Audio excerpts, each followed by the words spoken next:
So Theo, tell me again about the our grandparents' neighbor.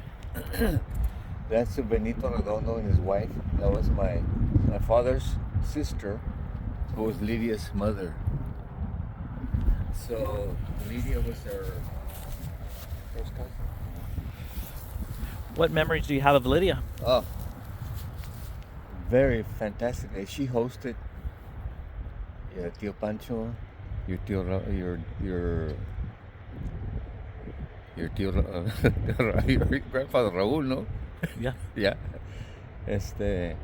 When they were studying over there in San Antonio, and in Ernesto, and then your dad and I used to spend summers over there, a couple of months every year, because I mean, he lived in this nice, mostly Anglo neighborhood, but everybody was out their bikes, and they had, behind them it was open. It was like an open field, and we used to go and play there all the time. They're really nice, and she and her husband John were very, very nice. And I remember when John passed away, and they called my parents, and my father started to cry because he was such a good man.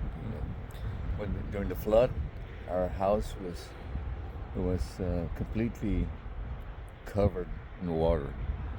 I mean, my father said, "No, don't. Let's not take anything out. The water's not gonna get here." Well, it covered the entire house. We lost everything, Incredible. and I can still remember the smell, the stench of flooded water afterwards. But we survived that, and but life was good because we had loving parents, and that's what was so important.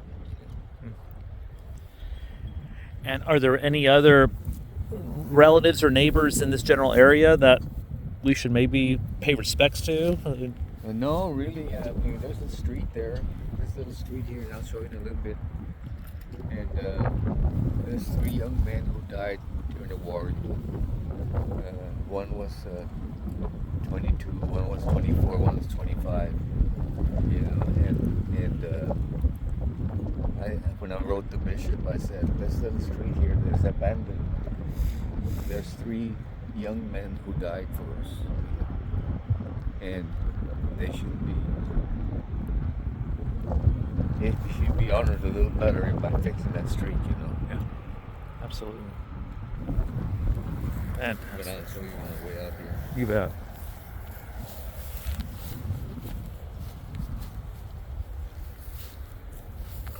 So I come back, every couple of weeks. Is that so? Yeah, yeah. I just drive through here from my office.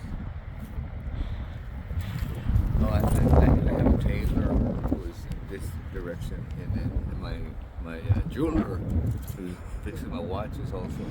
So I come by here kind of often, and I just stop by, just say hello.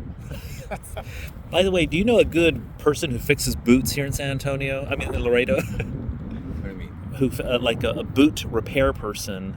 Oh, there's one. It's a lady, as a matter of fact. Is that She so? learned them trade from her father. Yeah, I'll show you where it's at. I'd love to meet her because I have some things that I've always thought, if you can fix boots in Laredo, you can make anyone happy because this is a tough town. You got to produce, you got to Yeah, take care of stuff. I'll show you where it is. I wanted to ask you one question before we leave. Folks will say, I can feel this person's presence through signs, through symbols. In reference to our Solis, my Solis grandparents, your parents, do you ever get a sense of their spirit, signs, etc.? Oh, absolutely. More than anything else, we appreciate the fact that we're such good parents, and that's important. And then times when we used to have, I don't know if I ever told you the story, but this gentleman that lived across the street had a family. He has two boys and three daughters. And one day he comes up to me, and I was in the yard, and says, "Your father?" "Yes, sir." "Can you call him, please?" Spanish, of course. "Sí, como no, don Pedro." And I went to get my dad. Of course, I I went inside the house to my father wouldn't want me around. He just respected that. So after he left, I asked my mother, "Why did not buy Pedro one? He looks so serious." He said he asked to borrow $5 because he didn't have anything to eat. The family didn't have anything to eat. I said, "Really?"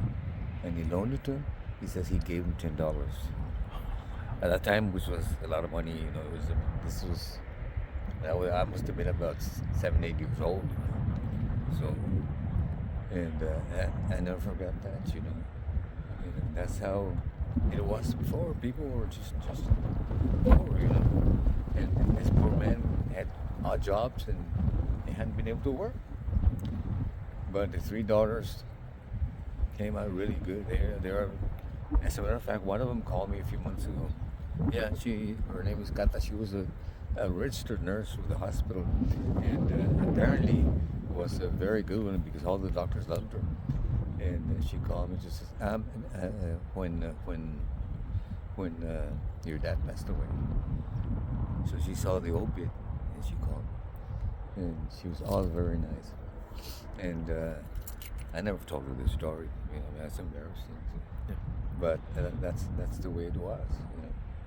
And that that impressed me so much. I never forgot about it. And thank God that our dad taught us how to. I can remember this lady, the mother, the wife. She spoiled her sons. And both sons died from drug abuse. And the daughters, apparently, the father was the one who handled the daughters, and they all excelled. And they're still around. So it was a good neighborhood, and we were close. And a lot of things happened. As a matter of fact, I was thinking yesterday, and I'll show you when we go there. We had no sewer from the street San Enrique, the 2 blocks down towards the creek. We had no sewer, so we had an outhouse, and the outhouse at our house was double. We had two seats, so you could converse. you had to go together. Sure, like. and where were we going? But about humility. Oh, and in the corner, in Farragut and San Leonardo, which is next avenue, there was this house, and they had also an outdoor toilet. And then everybody starts screaming. Well, the little 1-year-old girl dropped them. They dropped the little girl into the toilet. Oh my God! So this guy from across the street, and I never forget his face. He comes running over, pushes a building, aside, and jumps in. And pulls the little girl out, and wash her off, and then they get a ladder, and so he comes out, and he washes off, and he just goes home, and that was it. He saved her life, Incredible. Yeah. Yesterday I had 2 individuals tell me that my grandparents Solis did not want you and my father to do any kind of manual work outside. There was a decision that the 2 of you would not do that, where the other siblings did that type of work. Well, actually, no. What he wanted us to do was teach us to do everything, anything.